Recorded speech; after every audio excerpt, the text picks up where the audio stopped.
everyone! Welcome to Souped-Up Recipes. Today we are making 豆瓣鱼. Yu is fish. 豆瓣 is referring the key ingredient, Sichuan 豆瓣酱, also known as fermented board bean paste with chili oil. The fish is pan-fried until golden brown, then simmered in a super flavorful sauce. It's just incredibly delicious. Let's get started. I'm using a sea brine today. You can use other types of white fish. This guy is about 500 grams and it is already halfway prepared. They scale the fish, slice down the belly, remove the guts, gills, fins, and rinse everything out. I don't really need to do anything besides making a few open cuts on each side of the fillet. That will allow the flavor to infuse into the fish meat. Next is the super simple marinade.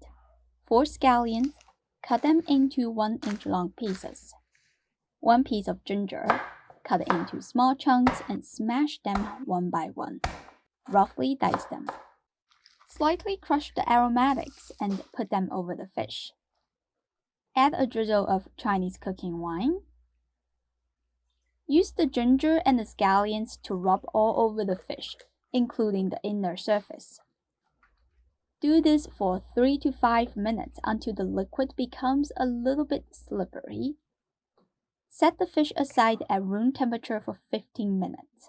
While waiting, we can make the sauce. As I mentioned before, 豆瓣酱 is the key ingredient, so the quality of this paste does affect the final result. There are many brands out there, and I recommend this 真诚牌. It's a local and time-honored brand in Sichuan. I'll put the link in the description. You can check it out later if you want. Whenever you use Sichuan 豆瓣酱, you always want to either pound it or blend it to even out the flavor because those board bean pieces are quite firm. So, add 3.5 tablespoons of the Sichuan 豆瓣酱 to the blender cup. Follow up with 2 to 3 pieces of pickled chilies. This will add some depth of flavor to the dish. If you don't have it, you can use 1.5 tablespoons of sriracha or sambal chili sauce instead. Continue by adding 2 tablespoons of Chinese cooking wine. Blend everything into a puree. An optional step, let it go through a sieve to get rid of those stubborn seeds. I mean, seeds are edible, but they are annoying that they can get in between your teeth. Set the sauce aside. One of the reasons that I love this dish is that it is loaded with tons of garlic. 10 cloves. Remove the root and crush them one by one.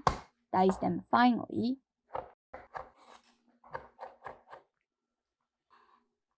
1 inch of ginger. Crush and finely mince it. 4 scallions. Remove the root. Dice them as well. Set everything aside. Next, we will pan-fry the fish. This is a tricky endeavor because the fish will stick onto the wok badly if you don't cook it right. So today I'm going to share a few tricks of how to pan-fry the fish without sticking. The first thing you want to do is to bring the fish to room temperature. That is why I didn't let it sit in the fridge while marinating. You don't want it to be too cold, otherwise it will drop down the wok's temperature. That causes the fish stick onto the wok. Remove all the aromatics now because we don't need them anymore. The second key factor is to make sure your fish skin is dry. The moisture is also one of the reasons why meat sticks to the wok. So do your best to pat it dry with paper towels. Turn the heat to high and then heat the wok until it's smoking hot.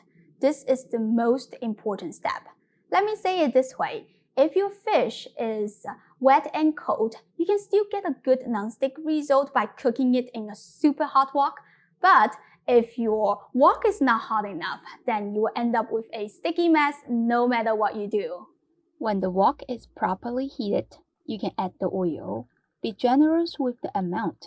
I used about 3 tablespoons. Another trick I will share is to sprinkle half teaspoon of coarse sea salt into the oil. Swirl it around, Then placing the fish. The salt acts as a barrier between the fish and the wok, so it will stick less. This will not make your fish salty because salt does not dissolve in oil. Once the middle part is looking good, you can tilt the wok and move the heat source to the head and the tail so the whole fish cooks evenly. My wok is big enough to fry this whole fish. If your cookware is small, you can definitely cut the fish in half and fry each part separately. It will take a few minutes on each side. You just go by the color.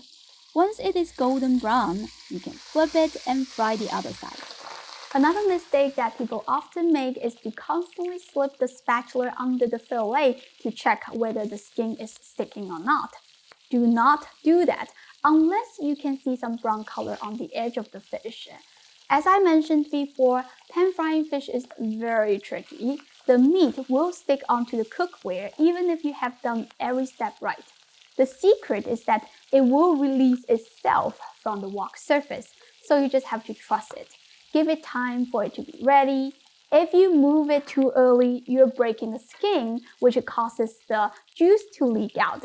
That decreases the wok's temperature and makes the fish stick to the wok even worse. It's just a frustrating, vicious cycle. I fry the fish 2 minutes on each side over high heat. The outside looks beautifully cooked, but the inside is still raw. Right now, it's at 91 degrees. Fish cooks at 145, so that is perfect. Because later on, we will simmer the fish with the sauce. If it is fully cooked at this moment, it will be overcooked later. Oh, let me show you the salt crystal that is left in the oil. This is what I was talking about. The salt did not season the fish at all. You can continue to use this oil to cook the sauce, but because it has the salt in it, you will have to adjust the flavor of the sauce. The easiest thing to do is just to discard everything and start with the new oil. Turn the heat to low, add 2 to 3 tablespoons of oil, pour in the sauce. Stir it on low heat for a few minutes.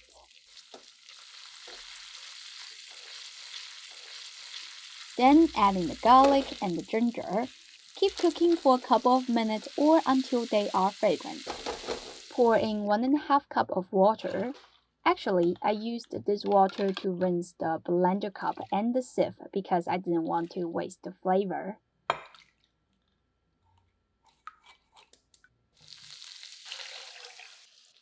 Bring this to a simmer.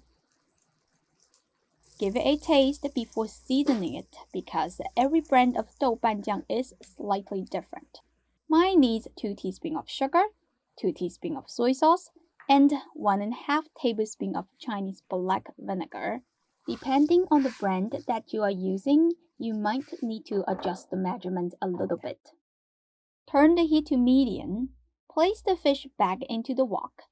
We will simmer each side for a few minutes or until the inside of the fish reaches 145 degrees Fahrenheit. Then flip it over and do the same thing. Turn off the heat. Carefully take the fish out. Place it on a plate. Quickly mix 1 tablespoon of cornstarch with 1½ tablespoon of water. Pour it into the sauce. Turn the heat back on low. Stir to thicken up the sauce. Toss in the diced scallion.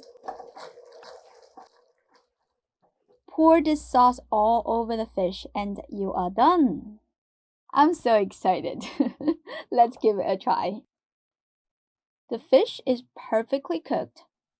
The outside layer that we browned absorbs lots of flavor from the sauce, so it is super savory on the outside, while the inside stays tender, juicy, and sweet. I love the sauce too, because it goes crazily good over white rice. I hope you can give this a try soon. If you did, leave me a comment, let me know how it goes. As always, don't forget to check the description where you can find all the links, including the printable recipe, the related videos, the purchase link for special ingredients if you don't know where to buy them, or the tools that I have used in this video. Thank you for watching, and I will see you next time. Bye!